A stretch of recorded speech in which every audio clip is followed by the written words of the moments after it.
This mini lecture provides a brief introduction to the four generic strategies that companies can utilize in their efforts to realize competitive advantages. Before I introduce the four generic strategies, however, I want to make sure we are clear on what a competitive advantage is and the key levers a company can pull to achieve an advantage. For the purposes of this lecture, a competitive advantage is when a company achieves higher profits than the average competitor in the product market. Consider two companies that have similar revenues and similar costs, and therefore similar profits. Well, the focal firm can achieve a competitive advantage in one of two ways. First, this company can somehow drop costs while keeping revenues constant. In this case, the focal firm now achieves a competitive advantage due to lower costs. Second, the focal firm can increase revenues while holding costs constant. In this case, the focal firm now achieves a competitive advantage due to higher revenues.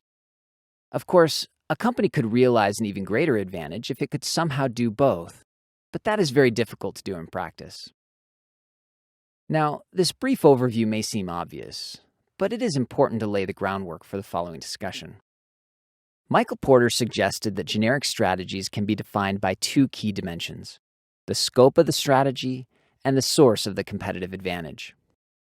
For scope, the company could target a broad market or a narrow focused market.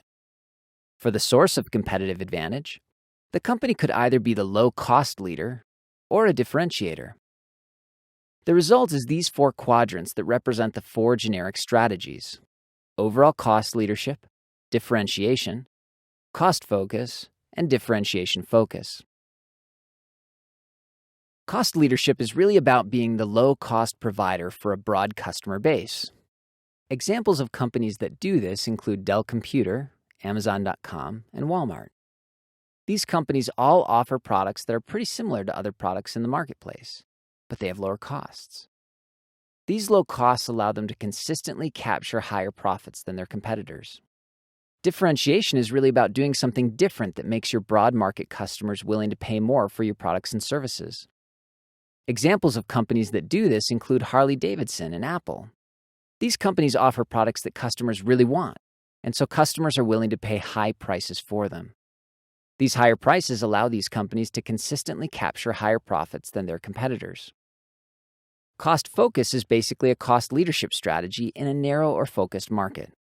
Aldi is a great example of a focused cost leader. Aldi targets a very narrow and extremely price-sensitive customer, but only carries the products they can offer at a huge discount. They strategically locate close to traditional supermarkets so that these penny-pinching extreme customers can still go somewhere close by to get the other things they need that Aldi doesn't carry. Differentiation focus is basically a differentiation strategy in a narrow or focused market. Ducati motorcycles is a great example.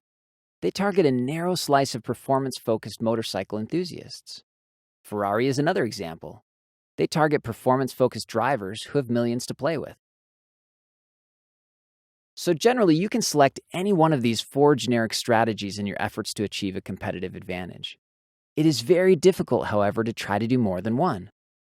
Companies that try to do more than one frequently get stuck in the middle. You see, when you cut costs aggressively, then you also tend to cut product features and services. Thus, it is very hard to clearly differentiate your product when you are aggressively pursuing a low-cost strategy. At the same time, you often have to spend money to make your product somehow better than the other products out there. Doing so is clearly inconsistent with a cost leadership strategy.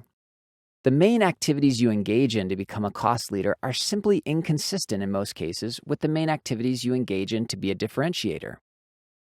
Getting stuck in the middle is a pretty unhappy place to be.